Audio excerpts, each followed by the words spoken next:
দর্শক, আমি মুন্নিস কিচেনের মুন্নি আপনাদের সবাইকে শুভেচ্ছা জানাচ্ছি নন্দন টিভির নিয়মিত অনুষ্ঠান রসেঘর থেকে। আজ আমি আপনাদের তৈরি করে দেখাবো আমার নিজস্ব রেসিপি হাঁসের কড়াই কারি। তো চলুন দর্শক, আমাদের এটা তৈরি করতে কি কি লাগবে।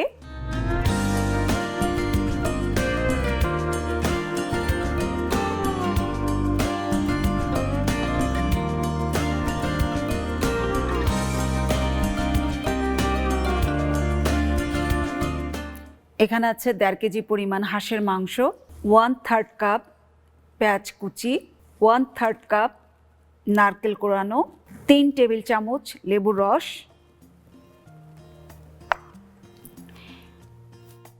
এখানে 2 টেবিল চামচ পেঁয়াজ বাটা, 1 টেবিল চামচ আদা বাটা, 1 টেবিল চামচ কাঁচামরিচ বাটা একসাথে আমি মিশিয়ে নিয়েছি, 2 টেবিল চামচ পরিমাণ রসুন বাটা,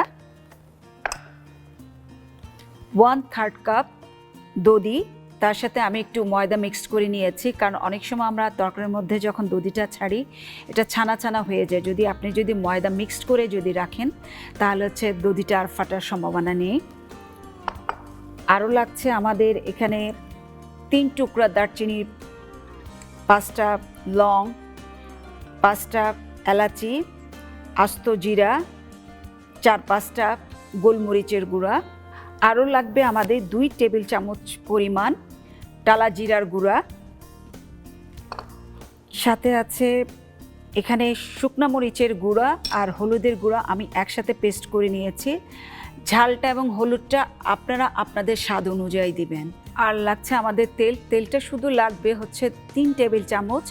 আমি আসলে মাংসটা যে রান্না করব এটা হাঁসের মাংসের তেল দিয়ে আমি এটা রান্না করব, আমার এক্সট্রা কোনো তেলের প্রয়োজন হবে না, জাস্ট তেলটা শুধু 3 টেবিল চামচ প্রয়োজন হবে। আমি যে পেঁয়াজ, তারপরে আপনার নারকেল, দারচিনি, এলাচি এগুলো সব যে দেখিয়েছি এগুলোকে আগে ফ্রাই করে নিয়েছি। আমি এই যে ফ্রাই করে নেওয়ার পরে এগুলো সময় স্বল্পতার জন্য আগেই তৈরি করে নিয়েছি। আমি এটার মধ্যে হচ্ছে পেঁয়াজ, বেরেস্তা, নারকেল, তারপর দারচিনি, এলাচি, আস্ত জিরা সব একসাথে মিলিয়ে এটাকে তেলের মধ্যে 3 টেবিল চামচ পরিমাণ তেলের মধ্যে ভাজার পরে তারপরে যে পেস্ট করে নিয়েছি। এখন আমি রান্না করতে চলে যাব। এখন আমরা চুলাটা জ্বালিয়ে দিচ্ছি।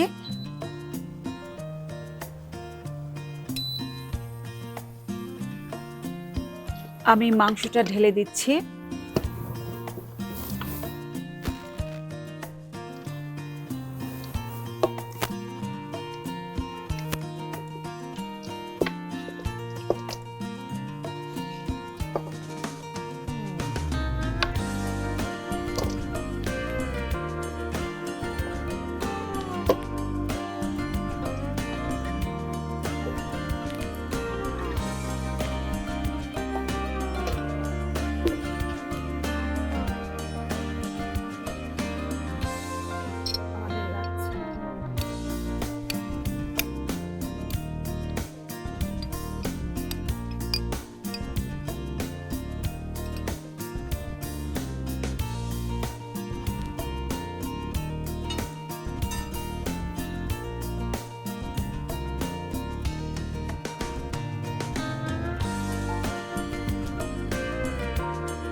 আদা রসুন বাটা,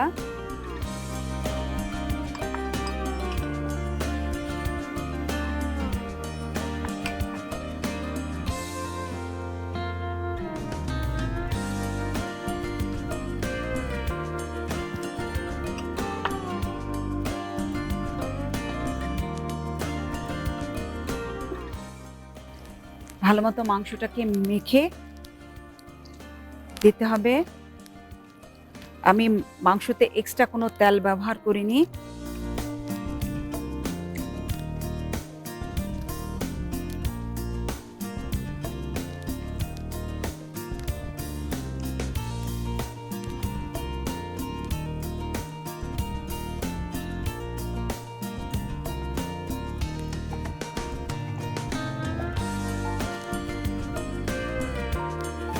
সাথে একটু লেবুর রস দিয়ে দিচ্ছি।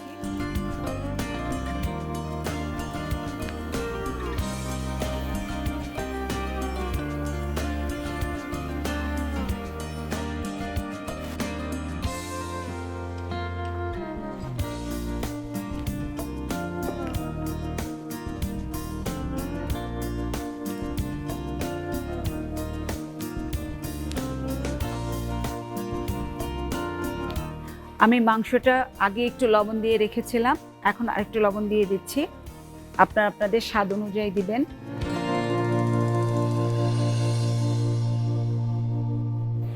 দর্শক, মুনিস কিচেন থেকে ছোট্ট একটা বিরতিতে যাচ্ছি, কোথাও যাবেন না।